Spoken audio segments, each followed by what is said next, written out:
We're going to take the North and never give it back. So that's a good pick. You get the corner. Man, I'm confident in our offense. That's for sure. Welcome back to the Unbearable Sports Podcast. I'm your host, Brad Barrett. Make sure to like and subscribe out there on YouTube. Also, always rate the show 5 stars everywhere that you get your podcast. And you can also search for us at Unbearable Sports on social media, on Threads. Also, we are now on Threads. And also, we are donating a portion of what we make with this show for the next quarter over to St. Jude's Hospital that helps fight and find cancer solutions for kids. So make sure to share this show out as much as you can. And PayPal, haven't asked you yet. How are you doing, my friend? Doing pretty good, Brad. Doing pretty good. Yeah. It's kind of a fun time right now. I mean, Bears is kind of, we're getting towards, training camp and all this fun stuff. But I've been really enjoying the Bulls Summer League so far. I don't know if you've been watching it at all. A little bit. Yeah, we're always watching every single Bulls game. It's definitely my second favorite kind of Chicago sports team to root for besides the Bears. And they've been a lot of fun. It's fun to see Jalen Terry kind of evolve, get better, get more mature, and Javon Freeman Liberty is such a fun guy to watch, Brad. If you ever watch any of their games, that was the guy that I saw. Yeah. Yeah, he kind of was a star last year. And, he was really good for our G League team. And then, yeah, he's proven it. And maybe he could be a guy that stays on the team because we need that point guard. But, yeah, another just super fun, I always like seeing kind of these young guys, see if they can prove themselves, and they're just a fun little summer team. It's you don't care about it too much. It's not too serious, but they're doing well. So you couldn't really say that last year with the Bulls, but they're doing well. The summer league. I have it on every now and again just because we get ESPN Plus, which just has the most random of games on at a time, but it's nice to just have sports on in the back. See, I'll have it on every now and again. And yeah, it seems like that guy that you mentioned is going off for sure. So hopefully the Chicago teams can come back to relevancy. But you talked about young studs that can make a difference. Today, we are going to be talking about the wide receivers and some of the young studs that we have on this team. Some different things about Velus Jones that we've been hearing. So as we always do, what we're going to do, break down departures, break down who's on the roster, break down the backups, and then go through some fun over-unders. And then, lastly, say, did we get better or did we get worse at the wide receiver position? I think this one might be pretty easy because let's go through these departures, PayPal. So overall with these departures, it starts off the big headliner. Byron Pringle was our departure. N'Keal Harry, Isaiah Coulter, Daz Newsome was cut. And then Amir Smith-Marset, remember him? Those were just some of the big names. PayPal, what stands out to you with this list? Yeah, I this is the one position I kind of enjoyed a lot last year. Not saying like they were good by any means, but I think really showed what this coaching staff did kind of the first year of all these 1-year deals. And all these guys that they tried out, kind of big, N'Keal Harry has a big name. It's kind of that first round talent. See if he can be good. Byron Pringle, see what he's up to. He's a really good run blocker, but did he, when he kind of shined a little bit in KC sometimes, and it's could he evolve to a better player? Same with Amir Smith-Marset. He had the athleticism. He kind of had highlight plays, but could he be consistent? Yeah. So they were it was kind of fun, bringing in all these guys and trying them out. There's a couple guys we actually did keep, ended up keeping on the team.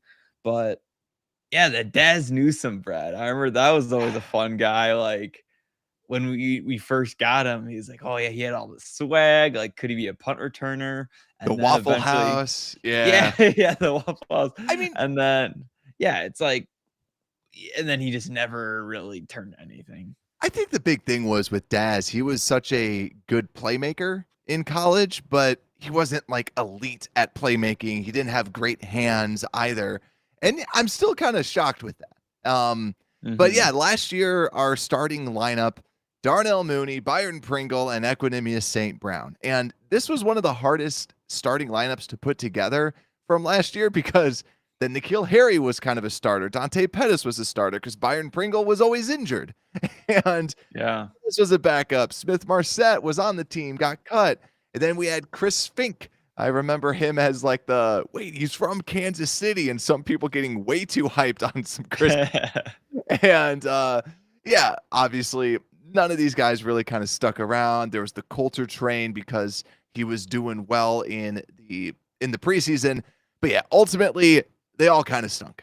So yeah, you really looking at that picture, Brad, makes me like, wow, like I'm such a diehard Bears fan where like I remember going in the beginning of the season of like not being too worried about our receiver core. Like this is gonna be turn out just fine, you know? And you really look at it and be like, okay, that is why we had such a bad passing game last year. And you know, explains maybe why Justin Fields wasn't able to find any receivers out there because the only one that was like that's really starting material was Darnell Mooney out there. yeah. And again, we kind of figured out he may not be that number one guy that's super reliable. Yeah. So it's he's reliable, but he's not that number one target. So I think yeah, it was fun last year though. I think that was the biggest storyline though was is Darnell Mooney a number one? What he showed last year, he isn't, right? And he demonstrated that. But I'm actually going to be on our friends at TSS Fantasies fantasy football podcast tomorrow to break down the Chicago Bears. And I remember saying on their show, I was like, Darnell Mooney was going to be the number one target, but I wasn't sure because I'm like, if you're a defensive coordinator, just double Mooney and then have those backups be playing. But that was another thing too, was with Ryan Poles. I always go back to it. Last year, I remember saying, we're either going to remember this as the time that he signed a bunch of backups and they played like backups, or he gave people a shot and they shined. And he signed a bunch of backups and they played like backups. But PayPal, that's enough of last year. Let's see this new team. Look at that. Because then also, obviously, we traded for Chase Claypool mid-season. But DJ Moore, Darnell Mooney, Chase Claypool as the starters. Now Equanimous St. Brown is a backup with Dante Pettis. Tyler Scott, the rookie, will be breaking down. Velus Jones still a backup. Simba Webster, Darius Fountain as kind of those borderline practice squad players. But let's go into DJ Moore. Obviously, the big acquisition that the Bears made when they traded that first-round draft pick and got a slew of picks for him. But last year was one of his worst seasons, 63 catches, 888 receiving yards, going into his sixth season, and only a 5.9% drop rate, and had 7 touchdowns last season. He's going to be 26 this year, so still very young, even though he does have 6 seasons under his belt. Always had a PFF grade of over 71, and also my favorite, the 3-year, $52 million deal that we still have to pay off on him, which is dirt cheap.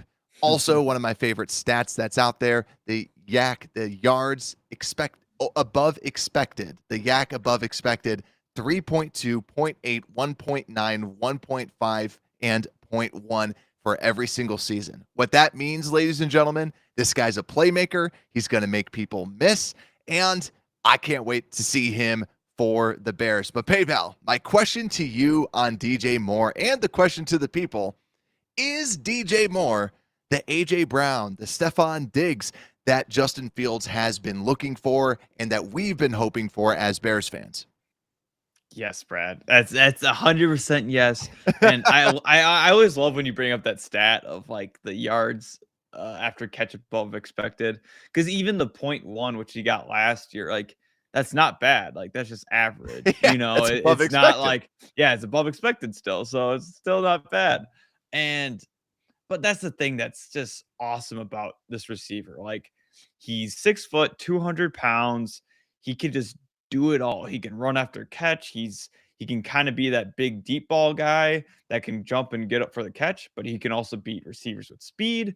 He can beat them with physicality because he's a solid mass guy, and he just has it all. And like we've seen it, we heard it like day one when he came into the building and Justin Fields started throwing balls to him of like they have a connection. And like you Yeah. kind of see in his interviews, like he acts like Justin Fields, where he's all about business when he's kind of in front of the media and kind of, working on his craft. But then they can have fun like off the field and have fun with their teammates. And so I think just having that chemistry, I think DJ Moore, like, sorry, Mooney, but DJ Moore kind of came into town and, sorry to steal your best friend, but yeah, DJ Moore might be stealing, Justin Fields from you. that's the hardest part. Like, this is totally, you have your best friend, and then this other person comes in, and you're like, oh, crap. Like, they're a perfect match. This person's so much better than me, right? And you have that jealousy. I wonder what the dynamic is, right? Do they go out for do they go out for tacos, and now Mooney's the third wheel to DJ Moore? Like, DJ, you had such a great route on that. Like, I gotta get you on that more. But for real, this is a number one wide receiver, and that's what the Bears need. And you hear it in camp too. A lot of the people that have been at minicamp, been at OTAs, they're like, we have not had a receiver like this since Brandon Marshall. And even like some of the Allen Robinson stuff, like we have not had this dominant of a receiver. And that's where it's so exciting. And I got to just also give kudos where they're due to Ryan Poles. Ryan Poles made a great deal to get a number one wide receiver. And yet again, 3 years, $52 million. That is dirt cheap for a wide receiver. I could see him in 2 years, though, holding out and being like, listen, I need more money because I'm getting paid pennies compared to what value I'm bringing. But this is an incredible trade that they got, and that's where having that number one should then open up Darnell Mooney to be that number two and be what you need there. So it's about that, like putting people in the right position, right? That's what they were preaching last year. And I remember looking at this going, okay, they're going to kind of put people in the right position and hopefully they get the best out of them. It really does seem like, okay, Mooney's going to be a number two and Moore's going to be the number one. It just feels like they're doing some good stuff. Yeah, we actually, just like the offensive line and a lot of our other positions, it was like we kind of came into the season last year like, who's going to start? Who's going to be fighting for that number one? Who's going to be fighting for that number two, like, area?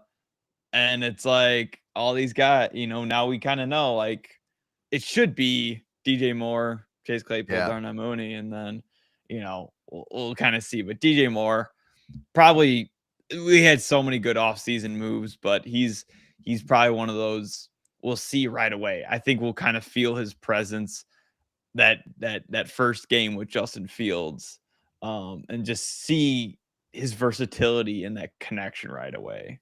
Yeah, and let's actually go into Darnell Mooney now. So let's talk about Mooney, a little bit about him. Also, PayPal, for those not on YouTube, I grabbed the picture of him looking like DK Metcalf. Where did you see that? Right, like that's Darnell Mooney. Darnell Mooney just decided, like, I guess because his leg was hurt, he's like, listen, I'm just going to beef up. He's looking jacked as all heck. Going into his fourth season, entering the contract season, had his worst year last year, was banged up. Oh, like we said, was doubled a lot and just saw a lot of coverage out there. 40 receptions, 493 receiving yards. He's 26 years old, 2 touchdowns last season. And although that he didn't have his best season statistically, he still had a very good season according to PFF. He was the 49th out of 113 wide receivers and had a 69.2 overall grade. Now, like we said, no longer going to be the number one option, so it seems like he's going to play more of that slot role. PayPal, do you think Darnell Mooney kind of being that number two, probably playing a little bit more in the slot, do you think he's going to get back to kind of that old form and kind of flirt with that 1,000 yards or go over 1,000 yards this season? Oh my gosh, it's gonna be perfect. It's gonna be beautiful. Like everyone's fitting in their role. You know, DJ Moore is gonna be able to get those he's gonna get the number one kind of treatment, care, whatever from the defense. Like he's gonna be kind of the first guy that they're watching. So then Darnell Mooney can kind of sneak behind him, create his shifty little plays he did like his rookie year, where he's breaking Jalen Ramsey's ankles. Oh, yeah, I forgot. Yeah, that's still one of my favorite like highlights of Darnell Mooney, and it's such a Bears play of like Darnell Mooney does this amazing juke, and then I forgot who threw the ball at the time. It was like that was when we had the QB carousel of like Andy Dalton and all the guy just completely overthrew him. But it's about fitting people in the role, and Darnell Mooney, he's gonna be so efficient now, and it just naming these receivers just gets me so excited of like kind of getting all these yards after catches. Like we have a lot of these highlight players, that can really, we're not just have to run it for 5 yards every down and then do like a check down. Like we could throw it to Darnell Mooney deep. We could throw it to DJ Moore deep.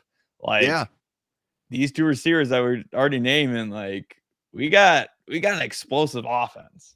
That's what I'm excited too, because you bring up the wide receivers. I think about what does Justin Fields like to do. He likes to throw it to wide receivers. He likes tight ends in the end zone, but he loves his wide receivers. He had great wide receivers in college. That might also be part of the reason. But he like you said, he likes to throw it deep. You got Mooney, you got Moore. We'll talk about Claypool and Scott. Like we have speed. We have people that can run it deep and that can break this stuff out. And one of the big pieces, because Do It All said this in one of the comments, right? The Bears had some of the least amount of separation with their receivers.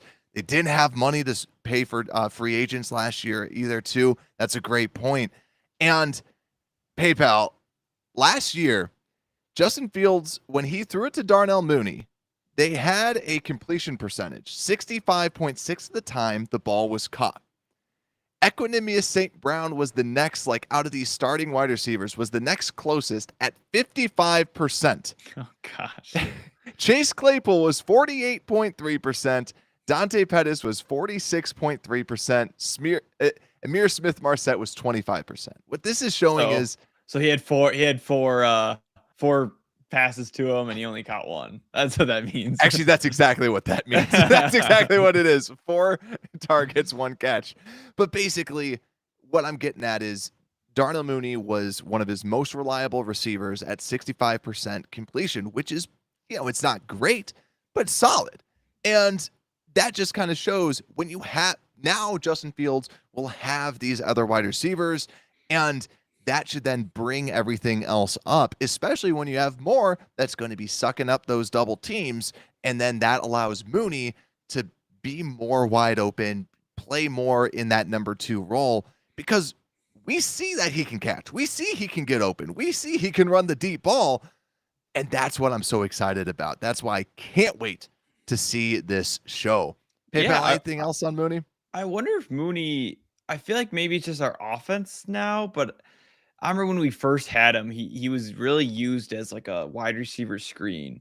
And maybe I shouldn't even bring up wide receiver screens because I know Mr. Wide receiver screen from last year is coming up. yeah, right, exactly. So I wonder if he will be kind of used more in that role now that he's not like a number 1, if he's going to be used more in kind of a these special type of plays or even like a running play or something to really use his speed. But yeah, instead of just kind of being that number 1 and he's only running routes. Yeah, it will be interesting because I know that you bring up a good point because it seems like a lot of the screen players are usually the people that know the least of the offense, right? It's the Veluses. Because it is like just building their confidence up, getting the ball in their hands to say, listen, you don't suck. You can do this, and you can play at this NFL level. So I do like that they do that. But let's actually go to that person who did get a lot of screens that the Bears traded for last season, and that is Chase Claypool. So Chase Claypool, obviously lots of, I don't want to say controversy, it's just rumors, right? Rumors are swirling about how dedicated he is, and Bears traded for him, right? Last year, 14 receptions, 140 yards. He's 25 years old, no touchdowns. But we saw him in the Steelers, very good. Physical freak, 6'4", 236. Big player. And the big question, though, for me is the separation. When we look at the separation numbers, I said this when the Bears traded for him, he does struggle with separation. 2.5, 2.4, and 2.6 or 2.8. Honestly, some of the worst yards of separation that he does give. Why? Because he's a jump ball player. But what I do like is he does give you kind of a different dynamic. And like I mentioned before, 48.3% when targeted last season. So PayPal, my question is like, what's your vibe on Chase Claypool? What's your feeling with Chase Claypool? Can you say something positive, or what are you feeling? The sadly part, it's not like it's not like, oh, 100% he's going to be huge this year, you know, all that. How it's been with like DJ Moore and like Darnell Mooney, like how excited we are. We didn't talk about Darnell Mooney's injury. I think he's fine with his injury. Like I'm not too worried about him. I think he's already healthy. He's just taking a slow process. But Yeah. Chase Claypool, I mean, it's just so much controversy because like when I saw that Joey Porter Jr. got picked at his pick, I was like, man, like we missed out like high first round talent. Thankfully, we still got Tyreek Stevenson, and he's kind of turning out. But you kind of like look at that pick, and you're like, wow, like there was a lot of talent available for that pick. So if Chase Claypool, like if he doesn't turn out, like I could easily see us talking about like, man, look at all the guys we missed out on. But he didn't know the offense last year, and I kind of think that he should have learned it a little bit quicker. Like, why did it take him so long to learn the offense? Like, is he not dedicated? But That is the it's question. cool. Yeah. Yeah, but it is really cool, Brad, to see like, you know, he is talented. He's a very talented ball player. Like we saw his rookie year, absolutely ball out in Pittsburgh and really contested those jump ball catches. Like those 50-50 balls, like it reminds me a lot of Allen Robinson. Like they're not 50-50. Like they're like a 70-30, 80-20 when you're throwing up to Chase Claypool. So I do sure his like it is bad that he doesn't get separation, but like you kind of said earlier, it brings a different dynamic and a different receiver for Justin Fields to throw to and almost maybe look for if if they're playing a certain coverage a certain way, or if they have a matchup that they like, if there's a short corner that's playing on him, things like that. Yeah, and I think that my bigger question about Chase Claypool, like obviously, right, if he knows the offense, perfect. And there's the rumor swirling from Sylvie about what is he doing, like how good is he going to be, and like is he actually preparing? But Chase Claypool is a jump ball guy, and I think that's my question is Justin Fields going to throw it to those kind of NFL open players? That's the big question, where he's going to be in tighter coverage. Now, obviously, you hope that he can separate more, but that is a big question because Justin Fields has to throw it. And I'm pulling this up right now because I'm trying to see when who was it? Trevor Siemian came in. Yeah, because his best game was when Trevor Siemian was in. Coincidence? I think not. He had 51 receiving yards when Trevor Siemian was the quarterback, because I remember he was passing it to him and he had a touchdown. Mm-hmm. He had his best game with Trevor Siemian at quarterback. Actually, no, he didn't have a touchdown. He didn't have a touchdown last season. Duh. But yeah, 51 receiving yards, by far his best performance without Justin Fields. And that's just where he does need to have, like, you just got to give him a shot. You have to throw it up to him. You have to build the chemistry. And then I think that he can start to that's what he needs, right? You can't just expect him to be open. That's just not his game, which sounds so weird saying that. Yeah, I do remember that Trevor Siemian game and be like, all right, like it did suck that Justin Fields didn't play, but like it was like, come on, man, can you like learn something from him? Like, can you learn that like, hey, like you can trust your receivers like that. You could see that's what Simeon was doing. He was kind of throwing it before the route was completed and kind of anticipating his receivers. And that's what was kind of nice having Trevor Simeon as that different quarterback last year, where we had to run a different offense. It was like, this is how you throw if you don't have to rely on your feet, So it's like, hopefully he actually learned something from that game. But Claypool, he's going to be someone to watch, Brad, for sure. And I don't think he's going to be I don't think he's going to be like a bust, but we might be a little disappointed of how many receptions he actually gets. I think that's my only worry. Like maybe maybe he just isn't as incorporated as we thought he would be. I like what Joseph says in the comments too. I like what Chase could do, but he has to do it now. Like ... now. And I agree. It needs to happen now. And Mr. Mayhem saying Chase Claypool will be wide receiver 2. Bold takes. And also Philip with another bold take. The Bears starting wide receiver group will be top 10 in receiving yards in the NFL. Bold take. And I love it. I love it. I love it. And yeah, that's the big thing. Claypool, we'll see what he's got. And here's the big piece too is if it doesn't work, it doesn't work, right? You got to see what's going on in camp. There's a guy named DeAndre Hopkins that, hey, if we need another wide receiver and we want to cut base on Chase Claypool, it'll never happen. But I'm just saying. But yeah, let's that's the only thing. Quick thing on Chase. It is blown, I think, a little out of proportion just because he was like a second round and he hasn't really done got any yards. But none of our other receivers got any yards. No receiver last year looked flashy. Like I don't think the only receiver that really stood out to me, was God, what was his name? I guess he didn't stand out too much. Dante Pettis. Like that was the only guy that was like, oh, like he's getting a lot more receptions than I thought. But besides that, no one even stood out last year, receiver. So I think we have to give Chase Claypool a bit of a break. I mean, he's helping the kids out and over in Europe, across the pond.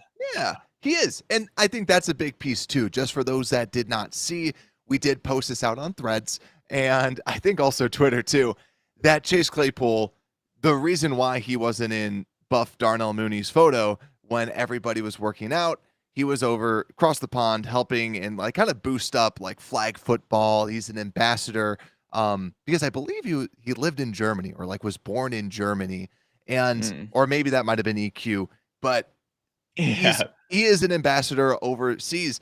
So I get it, but it's still like, I want you to be with your wide receivers. I get it. I understand, but man, come on. And like, I'm not mad at him, but I get it. But man, I want to see you play football. I don't want you to playing with little kids, Yeah. Disrespect the shield. Come on now. Come on. Let's go. But let's go over to the next player that is honestly primed for a pretty potentially interesting season. There's a lot of rumors out there that he has been impressing in camp. Kind of reminds me a little bit, not to the extent that Darnell Mooney was doing back in the day, but this guy is shaking things up in OTAs and minicamp. Of course, I'm talking about the rookie out of Cincinnati, Tyler Scott. Bears selected him 4th round, pick 133. Shades of T.Y. Hilton and a little bit of Darnell Mooney. I say more T.Y. Hilton just because more of a burner. But 5'11", 177. Strength is speed. Weakness, though, this is a former running back. Still needs to kind of polish up that route running a little bit more. But last season, 55 receptions, 904 yards, and 9 touchdowns. Just an absolute burner. Junior Olympic sprinter. Crazy deep threat.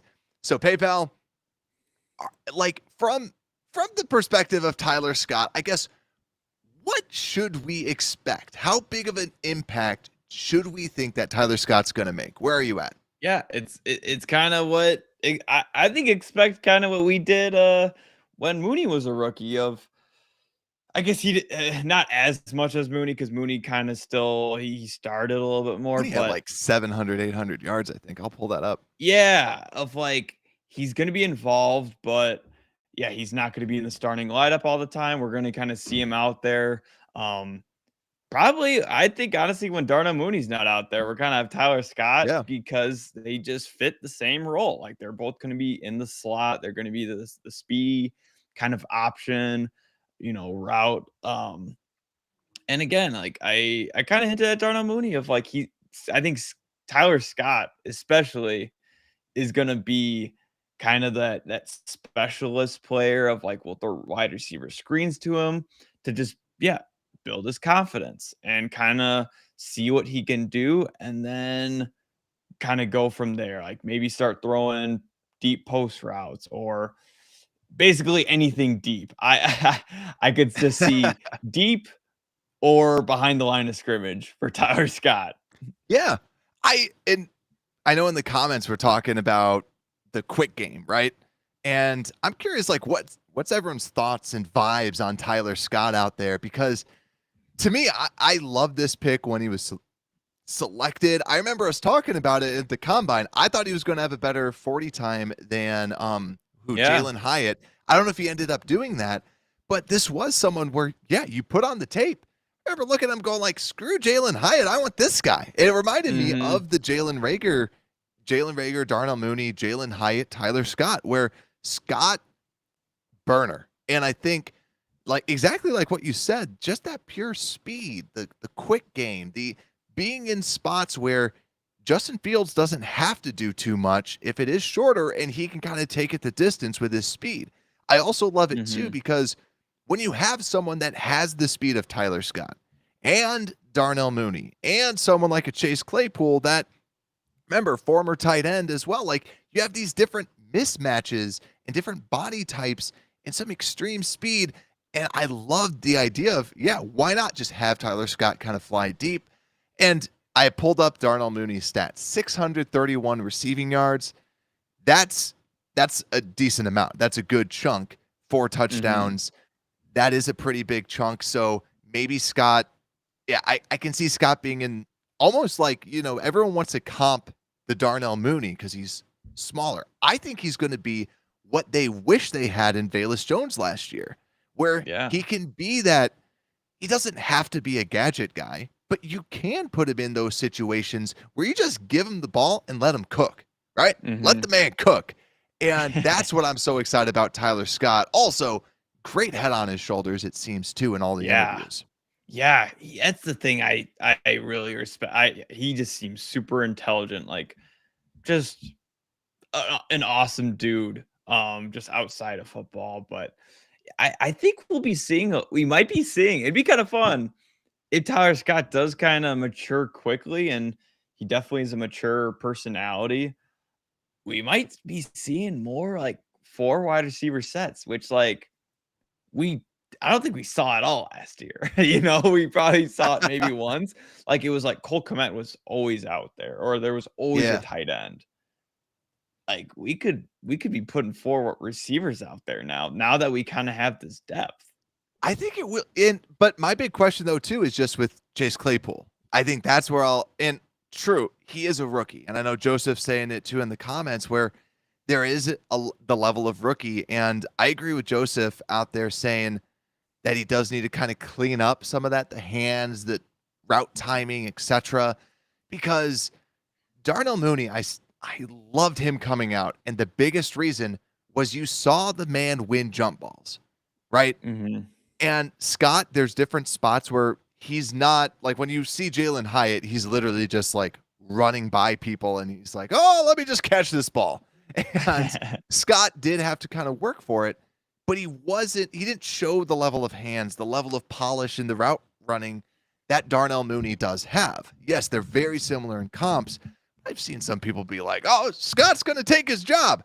Scott's not going to take Mooney's job unless they're like, listen, we can get him a lot cheaper and Darnell Mooney's asking for too much money, but I don't think he's all of a sudden going to be like Darnell Mooney. Darnell Mooney was an exception and had, to me, more wide receiver traits than what Tyler Scott has. Yet again, running back. He even talked about it in his interview with our friend Kenneth Davis, where he has to still like kind of learn these tricks. And he talked very well about it. He shows that mentally he knows what he needs to do on his route, but there's a difference between saying you know what to do and putting it on tape and putting it on the field.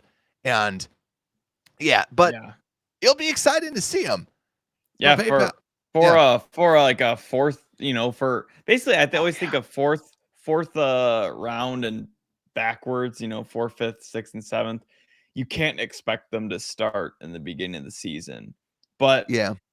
4th, 5th round, they have a lot of development and kind of have that talent still there. So expect Scott to, just kind of like most rookies, kind of get better and hopefully get more involved as the season goes on. Maybe have Velus Jones kind of almost start off more in the beginning of the season, more like EQ snaps. And then Tyler Scott maybe fits his piece and finds his groove and gets more involved as the season goes on. I will say too, though, from a Velus perspective, I still like Tyler Scott. I still think Tyler Scott is going to be more of that secret weapon that we can unleash with Justin Fields. But I do think he's going to be more of a deep ball guy. He's going to kind of have a very simple route tree, probably some comeback slants and deep balls and maybe those screens like we've been talking about. But PayPal, you brought up some wide receivers we have not talked about. The backups. The backups and aka former starter EQ St. Brown. Let's start breaking down these backups, shall we? So the backups that we have right now, EQ St. Brown or Equanimous St. Brown, Dante Pettis, and Velus Jones are some of the big key ones that we have not yet talked about. I guess who kind of stands out to you that you want to talk about first? I mean, I always love Darius Fountain, Brad. But we'll kind of start from the we'll start from the list. We'll start from the top. I mean, EQ. It's so gross hearing that he did start for us last year, and he was like the Packers' 4th string when they had a terrible like wide receiver core except for Devontae Adams. So I was like, why the heck do we start him? It's just very sad. But I mean, he definitely established his role on the team. He's basically good for route running, maybe a slant here or there, but he's not a reliable receiver. He's mainly there just to kind of fit the system. Like he's not going to wow you with a jump ball, even though he's like 6'7" or whatever. And then, but he just fits the system because he knows it so well. And he's got ties with the offensive coordinator. So he's just kind of reliable and he's just going to do his job, but he's not going to do any wow plays. So my question to you though is who makes the team, EQ St. Brown or Dante Pettis? Like if it comes down to that, who are you betting on? Honestly, like when it comes down to, that's a tough question, Brad, because it's like, all right, EQ, like he's not, I didn't see him too active in the special teams. I don't know if you really remember him at all being special teams, but Dante Pettis just brings that special teams help with the punt returning, with which we could not find last year. But if Velus Jones somehow finds that punt returning and kind of turns that switch, I could maybe see Dante Pettis kind of leaving the system. But it's a toss up, it's really a toss up because even Dante Pettis, like he was kind of Justin Fields' guy last year. I will say too, building off of that, Dante Pettis, I don't know, anytime that I see the Bears talking, like doing like the questions, Dante Pettis is like always around Justin Fields. Yeah. Always during those. And I'm looking at some of the stats. EQ St. Brown, 323 yards last season. Dante Pettis, 245. And I remember Dante Pettis frustrating me a couple times, making some big drops that you need to have. And EQ does bring that blocking perspective. I think if it's the coach's decision, they'll go with EQ. But I think if it's, okay, let's just make Justin happy, I think it's Pettis. I lean more towards EQ, even though I don't like his upside, so to speak, quote unquote, for a 4th string wide receiver. But also I kind of want to talk a little bit about Velus Jones because Velus Jones, quietly, some people are saying that he's making some plays. And last year it was more of people amazed about his speed, but in minicamp and OTAs, it seems like he's starting to get things put together. Now, that's crazy to say because he's like 26, 27. He's as old as DJ Moore, but this is his second season in the NFL. And he's just someone to look out for that I'll be looking out for in camp. And I think it's easy to write him off, but he could have some great upside this season as it going into his second season, second year with some good speed. Yeah, yeah, don't doubt on Velus. He finished the year well. I I think he still has that upside, yeah, even though with his age. But Brad, don't sleep on I always liked Simba Webster and I like Reese Fountain from Kansas City. Um, I still remember I there's just guys that get locked in my head in preseason. I don't know why. It's always preseason games. There's like these guys that I'm like, oh my gosh. I like see them ball out like once or twice, and I think they're like the best. And or Yeah. they have like they got potential then. And I remember Travis Homer was kind of the guy for me. I remember when we faced Seattle and Travis Homer kind of was running all over us. But anyways, Reese Fountain, I mean, he's kind of that big body receiver. Like he can get up there, make plays. Um, so kind of see him like if he can, if there's a better receiver, because he's pretty consistent as a receiver, like can he just kind of fit in his role of like being a special teamer? Can he be like a run blocker? Kind of almost be like an EQ, but then just be actually good at catching the ball. So like I looked at the same thing with Simba Webster of like that guy when he was in. I, I think he does great things when he was Yeah. in last year. Like he's fast, he can run after the catch, I but like him too. Good. does he know the offense? Is he able to kind of fit in a consistent role with the team? So don't sleep on those two guys because I wouldn't be surprised, especially Nasimba Webster. Like he looked pretty good last year. I liked it. And yeah, he gives you like that good practice squad, what you want out of him.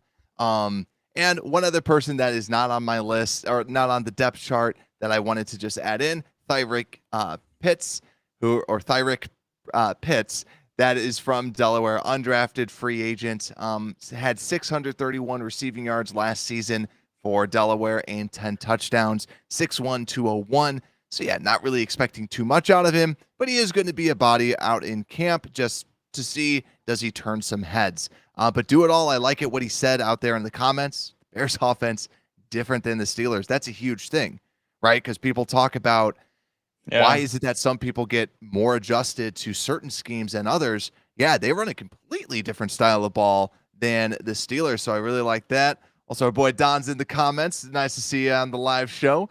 But yeah, let's keep this train moving. Let's get into the over and unders. One of my favorite parts of the show. So let's go into some over unders. Let me just load up this graphic right now, and we shall start. So the first over under that we got.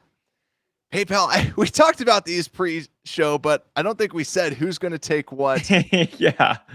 PayPal, do you want to take this first one? It's 1,000-yard receivers. I set the line at 1.5. So are we going to have two 1,000-yard receivers? Brad, you know how I am. I'm always an optimistic Bears fan. And like I go through the numbers. I think DJ Moore, he's an obvious one that's gonna be 1,000. He just does it every single season. And he didn't do it last season. There was way too much quarterback change in Carolina for him to actually do that. And they just did not look good last year to do that on the offensive end, at least. So DJ Moore, easy lock. We've already kind of seen him and Justin Fields, like great chemistry and everything. Now the second receiver is kind of who does it. Yeah, I don't think Chase Claypool's doing it. I don't think he's getting enough receptions. I could see him making big plays, but he's not going to be that number two, like getting all these yards. Our boy Darnell Mooney, Brad, is the only one really left on the table. And are we going to be passing it enough to do that? I think some of us think that we're going to have kind of a top 10, maybe we have a top 10 like wide receiver core possibly. Like we got some names on on this team now, and um Darnell Mooney fully healthy through the entire season. I think we could do it. I think we could get two 1,000-yard receivers, if Darnell Mooney is healthy. That's the big key for me. If he can actually last the season, because he's going to be opened up. He's going to be getting big plays, getting 75-ish yards a game, I would say. So Okay. knock down Mooney and DJ Moore on your fantasy teams, basically. This helps because I have to go on to, like I said, TSS. I'm going on to their show tomorrow for fantasy football. And you guys can tune in there too if you want to see me talk about them. But yeah, this is going to be tough. And I like how you broke it down. I posted that question too in the comments. So those watching, what do you think? Will Claypool or Mooney break 1,000 yards? And Ron saying Claypool, no. Mooney, yes. For the 1,000-yard receivers. That will be super interesting. That's going to be, I think, the money-making question. Speaking of money, I got the next one, extensions, 0.5, because Claypool, Mooney, both going into contract seasons. I'm going to hit the over. The reason is I just feel like Darnell Mooney loves it here, even though he is a Tulane boy.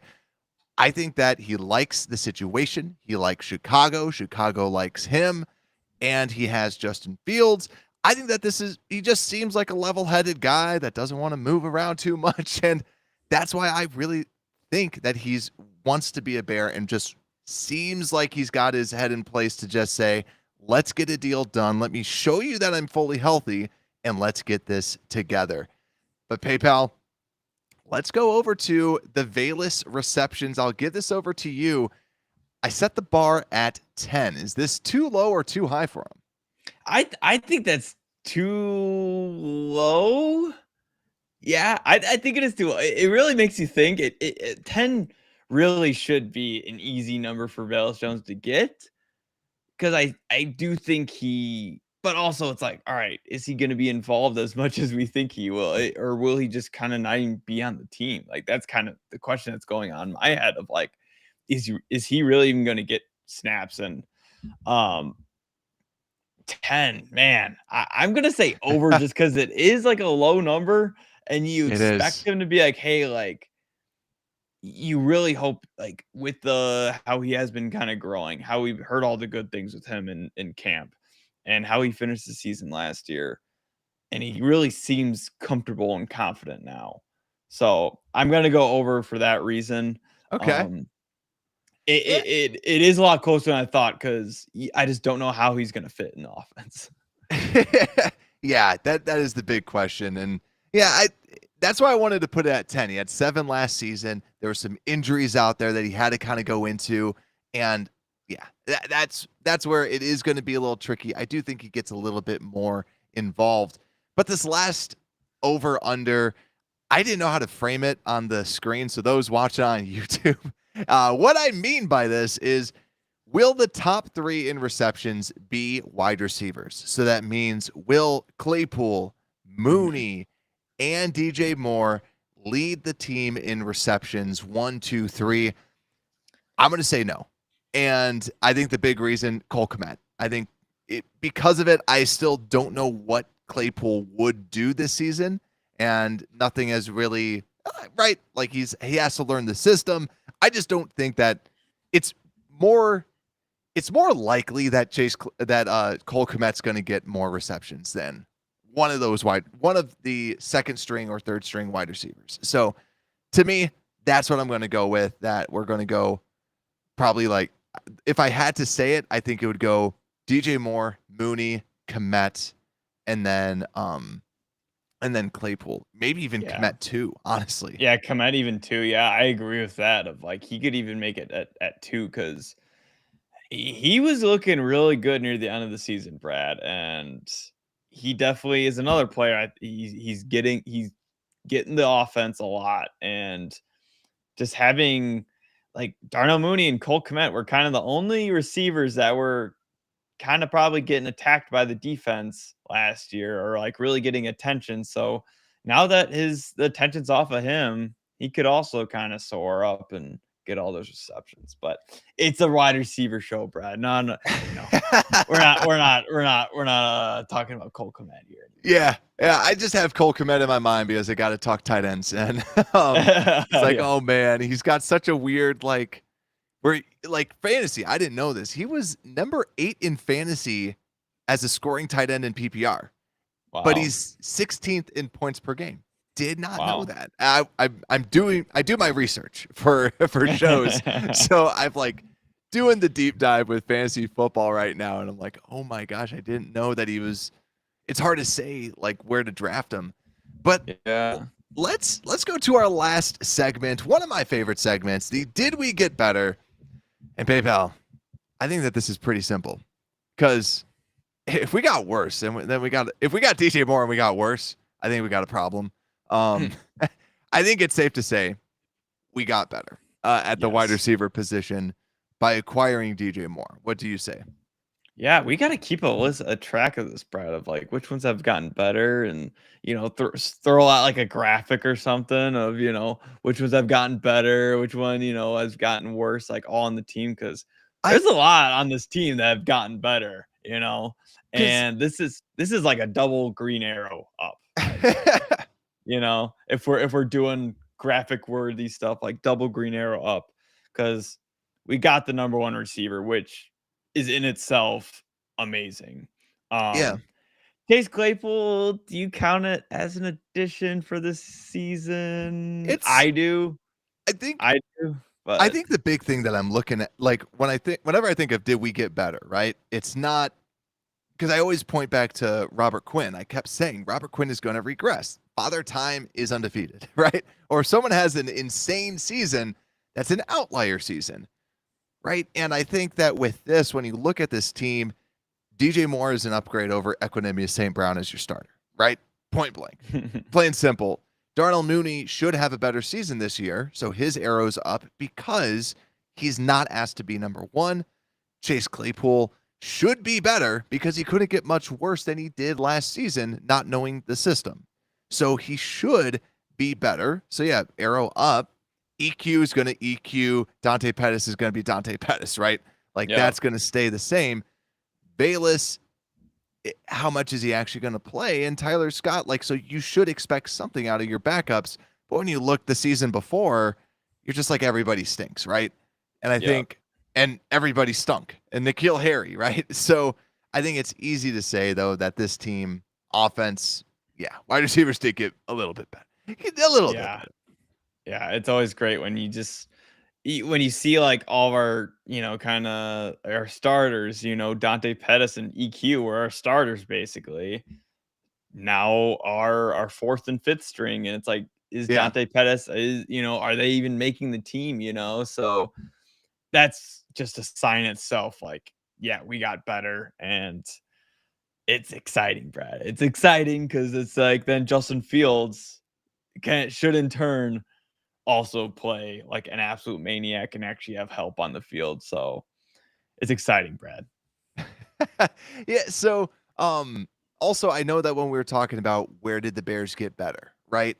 And where did we say that they got worse? And the big thing is we were bad last season. we were really bad last season. And obviously we had the worst record. And looking at it, I think the spots where we said we got worse or potentially worse was running back and safety, because of the depth, running back because of the starters, right?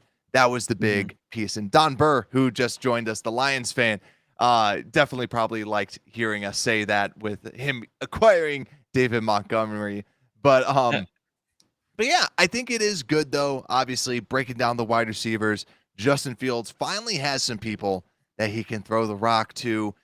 PayPal, anything else you want to say before we get ready? Because now we just have, believe it or not, quarterbacks next, or if we sign a defensive end, quarterbacks and defensive ends are all that we got. And then we're going to preview training camp, and boom, we'll be at training camp already. I can't believe it. 2 weeks from now? Or no? 2 weeks from now. 2 weeks from now. Yeah, we've been absolutely deprived of Bears content. Like it was so nice. Like every week, it was like interviews with players and their podcast and just all this Bears social, all this Bears media stuff. And then it would just kind of went down, and now we're kind of back to get back into things. And honestly, once training camp hits, Brad, it's like I feel Can't like wait. football's it's like it feels like it's just that much closer. And then like our favorite part of the season, preseason, even though like we love preseason here, Brad. So We do. We do. That's what I'm stoked for. So see like a Tyler Scott and all these young guys ball out. So Yeah, it's I'm excited to exciting. see the depth, but make sure everyone out there like and subscribe and rate 5 stars everywhere that you get your podcast, and just search Unbearable Sports. Also, we continue to donate money out to St. Jude. So if you want to like, subscribe, share it out, anything that you can, a portion of what we make goes over to St. Jude's. And also, if you want to donate yourself, just go out and look at St. Jude's. And with that, we appreciate you all, and Unbearable Sports Podcast, we are out.